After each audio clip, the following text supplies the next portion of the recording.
Quero estar neste momento cumprimentando a todos com a paz do Senhor. Estamos agora no nosso canal do YouTube, no nosso momento, resumo da Escola Bíblica. Título da aula de hoje, última aula, número 13. Quem perseverar até o fim será salvo. Essa é a nossa segunda aula. A aula que acabamos de encerrar, da CPAD, falou também da vigilância, da grande tribulação e do que acontecerá ao ímpio. E essa, na mesma linha, no mesmo pensamento da editora Betel, continua falando sobre a perseverança até o fim para ser salvo. Próximo semestre, a partir de domingo que vem, quem nos acompanha no nosso canal do YouTube, será só uma aula e estaremos tratando sobre o livro de Jó, tá? Trataremos sobre o livro de Jó. Vai ser muito boa a aula. Se você ainda não está inscrito no nosso canal do YouTube, eu convido você a se inscrever e também divulgar aos seus amigos, irmãos em Cristo, para que eles também possam se inscrever. Já passamos aí de 1000 inscritos, precisamos da sua ajuda. Amém? Quero deixar alguns versículos de parâmetro para a aula de hoje, 2 Tessalonicenses 1:8, você pode meditar aí na sua Bíblia, Mateus 25, versículo 31 ao 46, Ezequiel capítulo 20, versículo 33 ao 44, 2 Coríntios capítulo 5, versículo 10, Mateus 24, versículo 30 e Apocalipse capítulo 6, versículo 15 ao 17. O nosso textual está baseado em Daniel 12:1. Mas naquele tempo será salvo o teu povo, todo aquele que for achado escrito no livro da vida. A verdade prática diz: os últimos tempos serão assimilados pelo engano e degeneração espiritual entre os fiéis. Exatamente o que vivemos hoje. Daniel capítulo 12, versículo 1, 2, 3, 4, 8, 9 e 10. Nos diz assim a palavra de Deus. Nesse tempo se levantará Miguel, o grande príncipe, o defensor dos filhos do teu povo. E haverá tempo de angústia qual nunca houve, desde que houve nação até aquele tempo. Mas naquele tempo será salvo o teu povo, todo aquele que for achado escrito no livro. Muitos do que dormem no pó da terra ressuscitarão, uns para a vida eterna e outros para a vergonha e horror eterno. Os que forem sábios, pois resplandecerão como o fulgor do firmamento, os que a muitos conduzem à justiça, como as estrelas sempre eternamente. Tu, porém, Daniel, encerra essa palavra e sela o livro até o tempo do fim. Muitos esquadrinharão e o saber se multiplicará. Eu, pois, ouvi, mas não entendi. Por isso eu disse: Senhor meu, qual será o fim dessas coisas? E ele respondeu: Vai, Daniel, porque esta palavra está encerrada e selada até o tempo do fim. Muitos serão purificados, embranquecidos e provados, mas os perversos procederão perversamente. E nenhum deles entenderá, mas o sábio a entenderá. Introdução da aula de hoje. Em Daniel 12, vamos estudar sobre a grande tribulação, a ressurreição dos mortos, a recompensa do justo e o castigo eterno dos ímpios. Estudaremos sobre os diferentes destinos que aguardam aqueles que são fiéis e aqueles que vivem desprezando e zombando da lei de Deus. Irão estes para o castigo eterno, porém os justos para a vida eterna. Mateus 25, versículo 46. Tópico 1. A grande tribulação será um tempo de angústia. 2 pontos importantes precisam ser analisados em Daniel 12:1. Período sóbrio da grande tribulação. 2. O grande livramento de Deus para todo aquele que se encontrar escrito no livro da vida. Parte A. As profecias falam de tribulação. Daniel capítulo 12, versículo 1. está diretamente relacionado com a grande tribulação. Haverá tempo de angústia qual nunca houve, desde que houve nação até aquele tempo. Este texto fala de uma tribulação que há de vir sobre todo mundo como nunca houve na terra, visando em primeiro plano Israel, mas também as nações gentílicas. Apocalipse 7,14 chama-se período de grande tribulação. A medida do pecado estará cheia. A humanidade ceifará a iniquidade que semeou durante milênios, segundo Tessalonicenses 1,8. O povo de Deus é o sal da terra, Mateus 5, 13 e 14. E quando for tirado, ocorrerá a degeneração total. Aqui vemos a importância dos salvos na preservação do mundo. Isaías 26, 20, 21.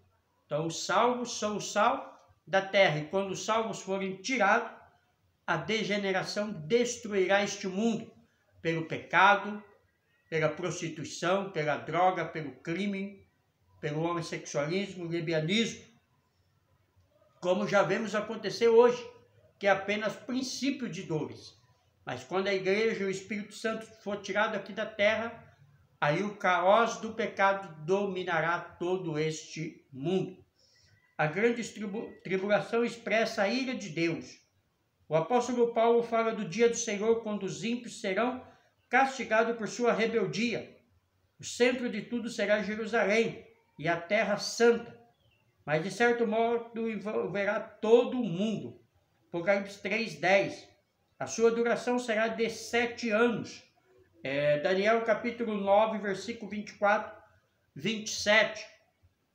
Isso está revelado em toda a extensão profética, como o dia da vingança do nosso Deus. As estrelas e as constelações do céu não darão a sua luz, o sol escurecerá ao nascer. Isaías 13:10, Zacarias 14:7, Apocalipse 19:17. A lua se tornará em sangue, os céus e a terra serão castigados por causa da maldade dos homens. Isaías 13:10, 13. Haverá salvação durante a grande tribulação? Essa é a pergunta muitas vezes feita por muitas pessoas. Muitos fazem esta pergunta, mas a Bíblia, ela responde, através das passagens das Escrituras, que nos mostra em Apocalipse 7,14, que o Senhor salvará. Porque olha o que diz Apocalipse 7,14. Bastaria para isso, disse-lhe o Senhor, tu o sabes, esses são os que vieram da grande tribulação, e lavaram os seus vestidos e a branquearam no sangue do Cordeiro. Ou seja, haverá então salvação na grande tribulação, mas não como é hoje. Hoje é de graça. Cristo pagou na cruz do Calvário pela minha salvação e pela sua salvação. Hoje não precisamos fazer nada além de aceitarmos o Senhor Jesus como o único, suficiente Salvador. Na grande tribulação, você só poderá ser salvo pagando com a sua própria vida. Porque o anticristo, a encarnação do diabo, não simplesmente matará, ele perseguirá e terá como objetivo que você negue o Senhor Jesus. A Bíblia não entra em detalhes, mas calculo eu, pastor Paulo, que ele torturará cortando você aos pedaços, até você morrer, para negar o Senhor e aceitar a marca. Mas se você permanecer fiel, dando a sua vida e não negando o Senhor, então você será aquele que lavou as suas vestiduras no sangue do Cordeiro que vieram da grande tribulação. Quer um conselho, meu irmão, minha irmã? Aceite Jesus agora. Pare de brincar de ser crente e vá para o céu no arrebatamento da igreja. É muito mais fácil agora. Outras passagens que evidenciam a salvação durante a grande tribulação está em Apocalipse 6, 9 e 11, 12, 17, 7, 9 e 11 e 20, versículo 4. São algumas outras passagens que falam da salvação na grande tribulação. Muitos se contrapõem dizendo como pode haver salvação nessa época, quando a dispensação da graça terá findado. o Espírito Santo terá arrebatado a igreja. Não podemos ignorar o plano de Deus através da Bíblia para com a humanidade que Ele criou. Vamos continuar nossa reflexão com outra pergunta. Como o povo se salvará antes da dispensação da graça? Como esperava o Espírito Santo nessa época? O povo era salvo pela fé no Redentor prometido que havia de vir. Isso também é salvação pela graça. Ou seja, a mesma pergunta que aqueles que fazem como haverá salvação após o arrebatamento, já que o Espírito Santo saiu, como também havia salvação para aqueles antes que Cristo havia vindo e o Espírito Santo havia vindo. Mediante eles crer que Deus proveria o Redentor. Era assim que eles eram salvos. Era assim que Abraão foi salvo, pela fé, né? Assim que Davi foi salvo. Salomão, Jó, não tinha o Redentor, não tinha o Espírito Santo, mas tinha a promessa. Na grande tribulação, não haverá mais o Espírito Santo. A igreja já foi arrebatada, mas tem a promessa, aqui de Apocalipse, a qual acabamos de citar, 7,14. Aqueles que lavaram as suas vestes no sangue do Cordeiro, que vieram da grande tribulação, será salvo. Então essa é a promessa, mas com muita dor. Então, volto a repetir, aceite Jesus agora. Volte para Jesus, você que está desviado. Reconcilie com o Senhor, você que está brincando de ser crente. Eles também tinham o Evangelho. Gálatas 3,8, Hebreus 4,12, o povo do passado. Em Apocalipse 7, 1, 8, vemos uma multidão de judeus salvos na terra. Apocalipse 6, 9, 11, 7, 9, 11. Então, os planos de Deus é diferente dos meus planos e dos seus planos. Ressurreição dos justos e dos ímpios. Daniel fala sobre a ressurreição em sentido geral, dos justos e dos ímpios. Daniel 12, 2. Porém, uma deve estar distante da outra, cerca de 1000 anos. A primeira terá lugar no arrebatamento da igreja, sendo depois completada por outros exemplares desse gênero. As duas testemunhas, os mártires da grande tribulação, a outra, a dos ímpios, só 1000 anos depois. João 5, 29, 1 Coríntios 15, 23. Deixa eu explicar com mais detalhes este acontecimento. A igreja é arrebatada. Vivemos o período das bodas do Cordeiro, enquanto a terra vive em grande tribulação. Inicia-se, após a grande tribulação, o reino milenar de Cristo. E os ímpios estão mortos, porque só ressuscitou os justos, só aqueles que ouviram o toque da trombeta. Mas agora, 1000 anos depois, eles também ressuscitam, não para a salvação, mas para a condenação eterna, como Daniel explica. Alguns ressuscitarão para glória eterna, outros para vergonha eterna. E os ímpios será para vergonha eterna. Será o momento de acertar as contas. O apóstolo Paulo alertou, esclarecendo que o dia do Senhor só se consumirá com o aparecimento do filho da perdição, precedido de enorme apostasia. 2 Tessalonicenses 2, 2, 3. Os ímpios estarão eternamente separados de Deus e sofrerão eternamente o castigo que se chama a segunda morte. O inferno é um lugar de extremo sofrimento. Apocalipse 20, 10. Desespero. Provérbios 11, 7. E vil companhia. Apocalipse 21, 8. Preparado para o diabo e os seus anjos. Apocalipse 21, 8.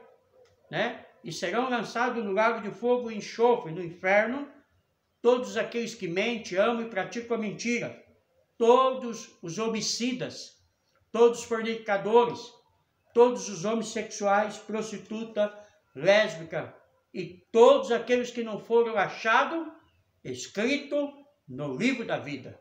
Não é o pastor Paulo que diz isso, é a palavra de Deus. Na Bíblia, sempre que o homem é ameaçado com a morte como castigo pelo pecado, significa primeiramente a perda do favor de Deus. Romanos 6, 23. Assim o pecador já está morto em ofensas e pecado, Efésios 2, 1, 2. E no momento da morte física, ele entra no mundo invisível, na mesma condição. Então, no dia do grande julgamento, o juiz pronunciará a sentença da segunda morte, que envolve indignação, ira, tribulação e angústia. O problema não é o inferno, como o meu pastor costuma sempre dizer. O problema é a ausência de Deus no inferno. É por isso que o inferno é terrível, porque Deus não estará lá, mas a igreja, a noiva que foi salva, estará com o Senhor no céu. Os justos terão um destino diferente. Os ímpios, vimos, vai para o inferno. O justo, para o gozo do seu Senhor. Os justos são destinados à vida eterna na presença de Deus. A vinda de Jesus se dará em duas fases. Primeiro, ele virá nas nuvens para arrebatar a igreja. 1 Coríntios capítulo 15. É um pouco longo este capítulo, mas você pode conferir com mais detalhe. Ocasião em que os salvos descansarão de suas fadigas nos braços de Jesus. Somente os fiéis a Deus irão alcançá-lo. Acompanharemos a Jesus por toda a eternidade, inclusive quando ele se manifestar na segunda fase de sua vinda para instalar o seu reino milenar. Apocalipse 19, 14. Nós, a igreja, viremos com o Senhor no reino milenar. Viremos também no Monte das Oliveiras para destruir o anticristo e seu exército e o falso profeta, a qual o Senhor destruirá com o sopro da sua boca. Você pode conferir em Apocalipse, também em Zacarias. A ressurreição dos mortos em pecado, diferente da ressurreição e do destino do justo. Daniel 12, 2 fala dela como sendo uma ressurreição para vergonha e desprezo. Ela alcança a todos os pecadores que morreram em seus delitos e pecados. Daniel 12, 2, João 5, 28, 29, Apocalipse 25. A morte física significa para o ímpio a perdição, pois através desse deslance será conduzido ao Hades. Lucas 19, 16, 19 e 31 fala o caso do rico e Lázaro. Lázaro foi para o seio de Abraão e o rico foi para o tormento, o inferno, tipicamente dizendo. O mundo se submeterá ao domínio do anticristo. Apocalipse 6, 15 e 17. Ao final da grande tribulação, Jesus se manifestará pessoalmente em glória para tomar vingança contra o anticristo e todas as forças do mal. É o momento que ele desce no Monte das Oliveiras e o monte fende, e eu disse que nós, a igreja noiva, estaremos com o Senhor. A besta e o falso profeta, nessa ocasião, serão lançados diretamente no ardente lago de fogo, lugar para onde irão todos os rebeldes que ressuscitarão após o milênio, 1000 anos depois. No milênio, Israel compreenderá o testemunho da verdade e aceitarão Jesus como Messias. Nessa época, a terra se encherá do conhecimento do Senhor e Jerusalém será o centro das atenções mundiais. Tá? Então, o ímpio, 1000 anos depois, o diabo também é solto nesse período, né? E sai a enganar as nações, depois é preso e lançado também no lago de fogo, depois dele dobrar o seu joelho diante do Senhor e reconhecer que Jesus é o único. Até mesmo o diabo terá que reconhecer, não para ser salvo, mas para ser condenado ao inferno com todo o ímpio, aonde já está o anticristo e o falso profeta.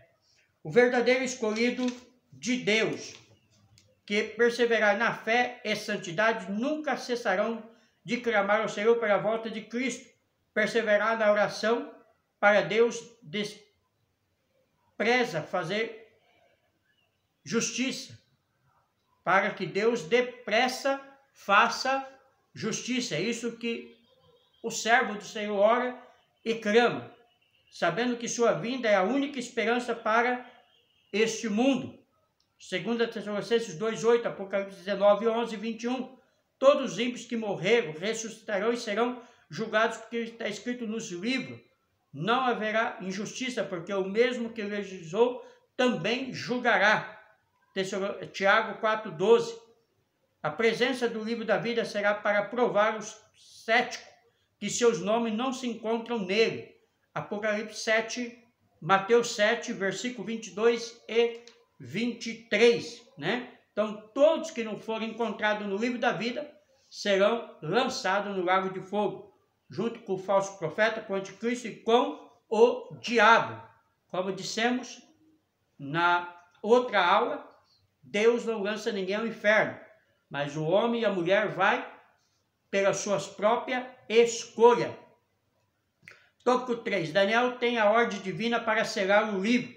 E tu, Daniel, fecha as palavras e sela este livro até o fim do tempo. Daniel 12:4. A ordem para que o livro fosse encerrado provavelmente foi dada pelo arcanjo Miguel. Daniel 12:1. No fim dos tempos, quando as profecias começarem a acontecer, o selo será retirado do livro. Então será compreendido por completo. O plano de Deus em relação à igreja. Nas profecias messiânicas, havia um conteúdo profético que se referia à igreja.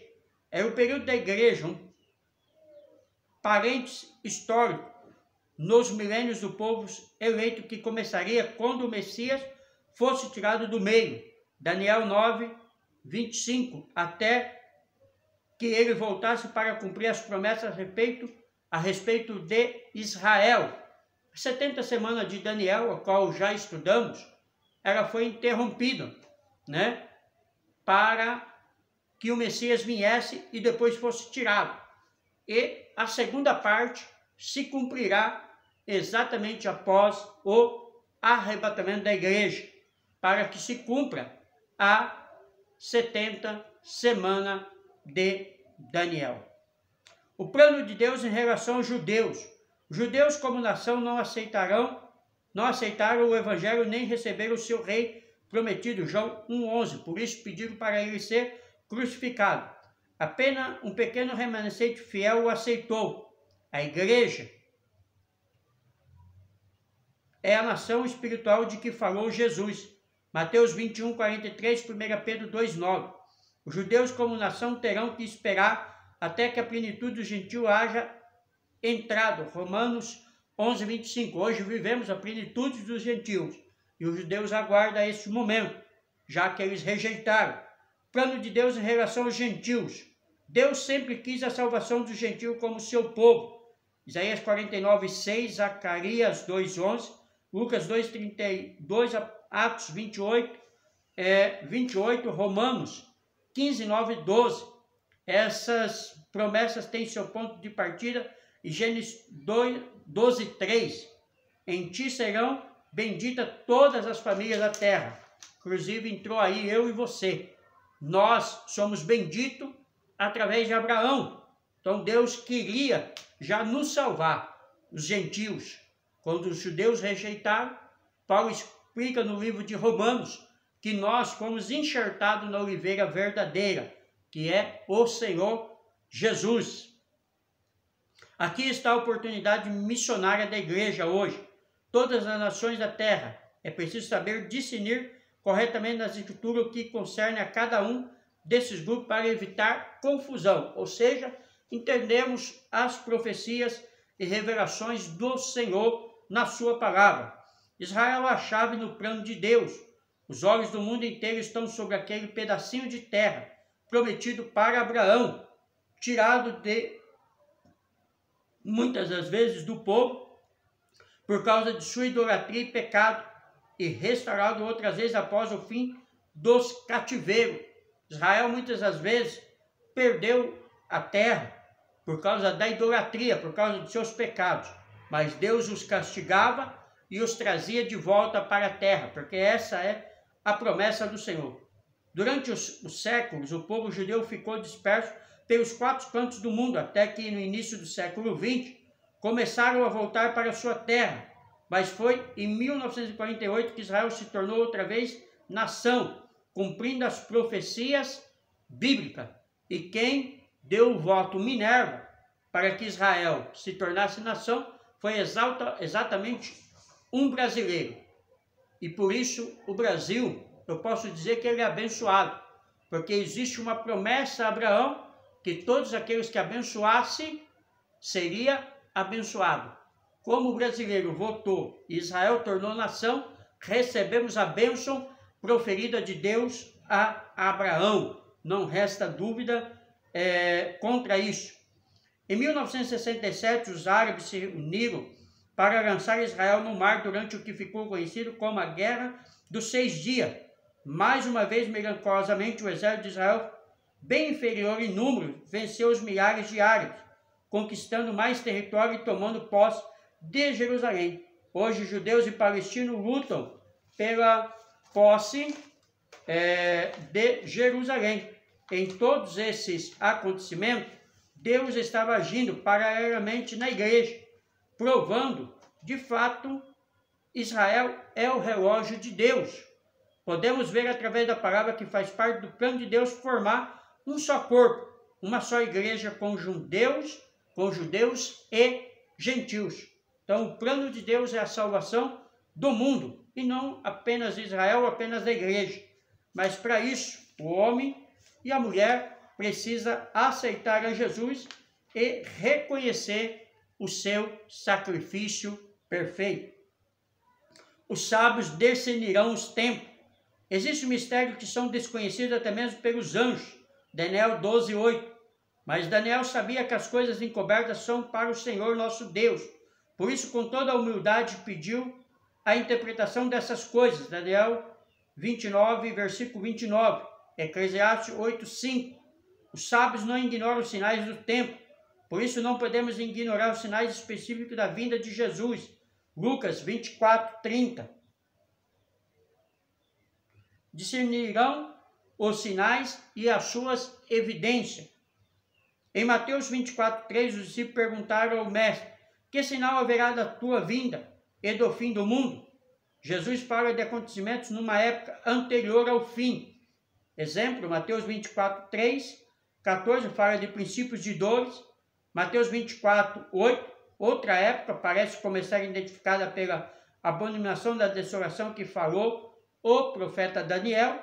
E Mateus 24:15, nos dias de Antíoco Epifânio, cremos que essa profecia sobre a abominação desoladora sofreu seu primeiro estágio. Porém, no que diz respeito ao seu cumprimento final, certamente será durante o tempo sóbrio da grande tribulação, quando o anticristo se introduzirá no templo de Deus, apresentando-se como se fora o próprio Deus.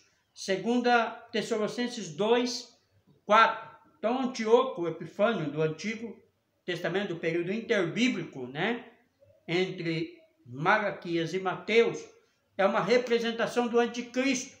Então, a profecia, ela se cumpriu em parte, mas se cumprirá, de fato, no dia da grande tribulação e na vinda do anticristo, realmente, como é proferido por Daniel e por Jesus. Jesus virá visivelmente. Todo olho o verá. Apocalipse 1:7. No arrebatamento da igreja, somente os salvos participarão, pois será num abrir e fechar dos olhos. Na sua vinda em glória, todo olho o verá. Será visto por todos e recebido com lamentações. Mateus 24:30. Com lamentações por quem não obedeceu, Mas para a igreja que espera, será um momento de júbilo. Ele enviará os seus anjos para juntar os seus escolhidos, os judeus. Mateus 24:31. Os judeus verão aquele a quem transpassaram, lamentando e pranteando como quem pranteia o Filho único. Zacarias 12:10. Ele virá para estabelecer o reino milenar na Jerusalém terrestre. Apocalipse 21:2. Os propósitos da vinda de Jesus são julgar as nações.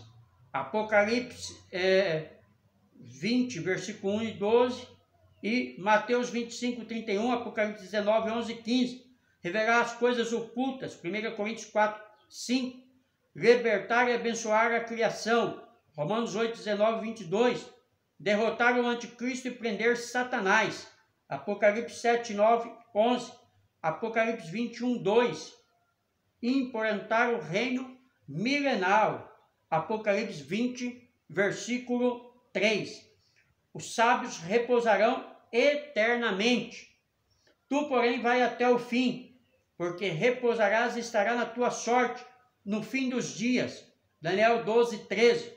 Os salvos devem esperar a bem-aventurança da vida eterna.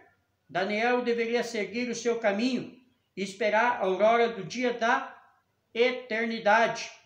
O Senhor Jesus Cristo fez uma promessa para aquele que perseverar até o fim. Mateus 24, 13. Quem perseverar até o fim será salvo. Daniel deveria ir até o fim, pois na eternidade esperava-lhe uma sorte que o faria repousar entre os santificados. Daniel foi fiel a Deus desde os dias da sua juventude. Por isso, recebeu a promessa de repousar em paz. Sobre os santos é dito que eles descansam em seus sepulcros. Isaías 57, 2. Todos os servos fiéis receberão uma herança, mas terão que seguir seu curso sem se desviar, ou seja, permanecerem fiéis ao Senhor até o fim. Diversos profetas falaram sobre o grande e terrível dia do Senhor. Alguns relacionaram também com os cativeiros das 10 tribos de Israel, como foi o caso de Joel e Amós. Tratava-se de predições de duplo sentido, apontando acima de tudo para o tempo conhecido como o dia da ira do Cordeiro, Apocalipse 6, 16, versículo 17, ou seja, Amós e Joel deu duplo sentido ao dia do Senhor. O dia do Senhor que Deus castigou Israel, fez deles escravos, né? E o dia do Senhor, o dia da grande tribulação, o dia do julgamento final. O dia do Senhor é, pois, o período posterior ao arrebatamento, identificado com a 70ª semana de Daniel, quando o anticristo estará agindo na terra. As nações, por mais poderosas que sejam, não poderão suportar os juízos de Deus. Ele estabeleceu reinos e os derruba. O que tentam impedir os planos finais de Deus sempre serão derrotados. Então ele estabelece reinos e o derruba. Quem tenta impedir os planos de Deus sempre é derrotado. Todas as nações serão julgadas com base em seu relacionamento com Israel. No dia do julgamento do Senhor, Deus concentrará todos no vale de Josafá, que quer dizer Jeová julga. Deus tem esperado pacientemente pelos homens, a fim de que esses se convertam ao Evangelho de Cristo. Porém, uma grande parte prefere zombar do Criador, profanando o sangue de Jesus e insultando o Espírito da graça. Hebreus 10, 27 e 31. Então, naquele tempo, os ímpios colherão os frutos de sua má semeadura e sofrerão os castigos registrados em Apocalipse. Como eu disse, Deus não lança ninguém ao inferno, mas nós colhemos o que plantamos. Se rejeitamos Jesus, se brincamos de ser crente, pagaremos por isso. Eu costumo dizer que eu sou do interior da roça, porque vim mesmo da roça, e nunca vi ninguém plantar uma semente de abóbora e colher melancia.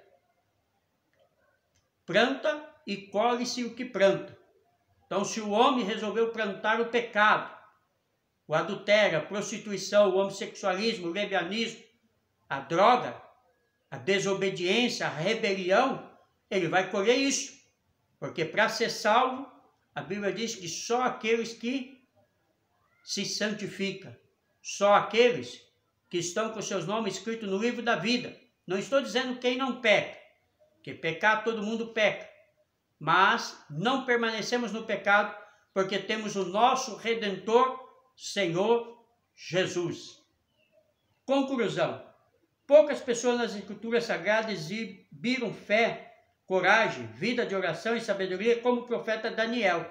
É o grande exemplo para nós. O estilo de vida de Daniel, como conselheiro governamental, administrador e profeta, são dignos de ser seguidos como exemplo por todos os cristãos. Sabemos que Deus não faz nada sem antes revelar seus planos aos seus servos, Amós 3:7. Porém, o segredo do Senhor é para os que o temem. Será que temos vivido uma vida de comunhão com o Senhor? Temos ouvido a sua voz e recebido sua revelação? É uma pergunta para eu e para você indagarmos e analisarmos em nosso coração. Quando Deus diz que não faz nada sem revelar aos seus servos, não é esses falsos profetas que andam por aí dizendo, né, baboseiras como nós vemos.